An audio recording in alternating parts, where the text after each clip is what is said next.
জাতীয় মসজিদ বাইতুল মোকাররম। আসসালামু আলাইকুম ওয়া রাহমাতুল্লাহি ওয়া বারাকাতুহু। স্বাগতম নতুন ব্লগ ভিডিও। বাইতুল মোকাররম মসজিদের প্রাঙ্গণ থেকে বরাবরের মতোই আমি আবু আবদুল্লাহ রুবেল আপনাদের সঙ্গে আছি। আজকে ঘুরে ঘুরে দেখাবো বাইতুল মোকাররমের চারিদিক। আমার সঙ্গে আছে প্রাণপ্রিয় নজরুল ভাই।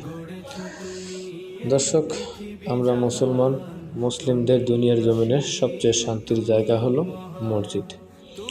মসজিদে আসলে এবং সেখানে 5 ওয়াক্ত নামাজ আদায় করলে জামাতের সহিত নিজের অন্তরের ভিতর, মনের ভিতর অন্যরকম একটা শান্তি অনুভূত হয়। আল্লাহ তাআলার রহমত বর্ষিত হয়। দর্শক, এটা হচ্ছে মসজিদের বাইরের অংশ। তো এখান থেকে সুন্দর মনোরম পরিবেশটা তুলে ধরব। এদিক দিয়ে নামাজ পড়ার জন্য যাওয়াও যায় এবং নামাজ শেষ করে বের হওয়া যায়। তো জাতীয় মসজিদের উপরের অংশে আল্লাহু আকবার করে সুন্দর একটি লেখা আছে। তো সামনের অংশে কিছুটা গাছ আছে এবং ছায়া আছে, সেখানে বসে অনেক সুন্দরভাবে মুসল্লিরা এবং পথচারীরা আরাম করতে পারে। তো দেখুন সেই গাছের অংশটা এবং মসজিদের অংশটাও তুলে ধরলাম।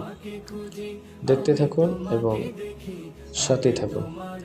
মসজিদের ভিতরের অংশে অনেকেই নামাজ শেষ করে শুয়ে আছে। মসজিদে শুয়ে থাকলে কিন্তু অনেক আরাম লাগে। নামাজ শেষ করে শুয়ে থাকলে অন্য ধরনের একটা প্রশান্তি লাগে এবং যত টেনশন থাক, চিন্তা মাথায় থাক, তো নামাজ শেষ করার পরে মসজিদে কিন্তু খুব সুন্দরভাবে ঘুম এসে যায় দু চোখে। আমিও মাঝে মাঝে অনেক ঘুমিয়েছি। এটা হচ্ছে মসজিদের সামনের অংশ, যে অংশটা দিয়ে অনেক মুসল্লিরা এখানে প্রবেশ করে। তো বিশাল অংশ জুড়ে হচ্ছে বাইতুল মোকাররম মসজিদ। তো আমরা ঠিক জোহরের নামাজের ওয়াক্তে এই মসজিদে প্রবেশ করছি। তো আমার চতুর্দিকে দেখুন মসজিদের বিভিন্ন অংশগুলো আমি তুলে ধরতেছি। মসজিদে একদম সুন্দরভাবে হাঁটতেছি এবং নজরুল ভাইয়ের সঙ্গে বারবার মসজিদ সম্পর্কে কথা বলতেছি, জানার চেষ্টা করতেছি এবং দেখার চেষ্টা করতেছি। তো দর্শক, যারা এখনও এই বাইতুল মোকাররম মসজিদ আসেন নাই, তাদের কাছে সুন্দর একটা পরামর্শ দেবো আমি। অবশ্যই বাইতুল মোকাররম মসজিদে তারা যেন একবার হলো আসে।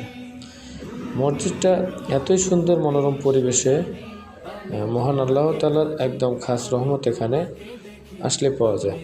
তো আসবেন, দেখবেন অনেক শান্তি লাগে এবং নামাজ কালাম পড়বেন। এখানে খুব সুন্দর একদম আরামদায়কভাবে আপনি নিজে নিজে চলাফেরা করতে পারবেন।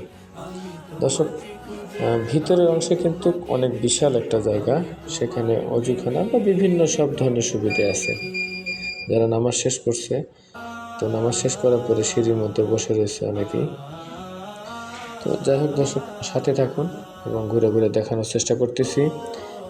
এই মসজিদ যার ভালো লাগছে, যারা প্রথম দেখলেন, বা আমার এই ভিডিওটুকু যদি ভালো লেগে থাকে, অবশ্যই আমার এই চ্যানেলটি সাবস্ক্রাইব করুন এবং ফেসবুক পেজটি ফলো দিয়ে আমার সঙ্গেই থাকুন।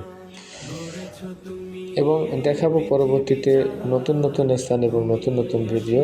সেই অপেক্ষায়, সেই আগ্রহে, সেই কথা জানিয়ে আপনাদের কাছে বিদায় নিলাম। আমি মোহাম্মদ আবু আবদুল্লাহ রুবেল। ভালো থাকবেন, সুস্থ থাকবেন। আল্লাহ হাফেজ। আসসালামু আলাইকুম ওয়া রাহমাতুল্লাহি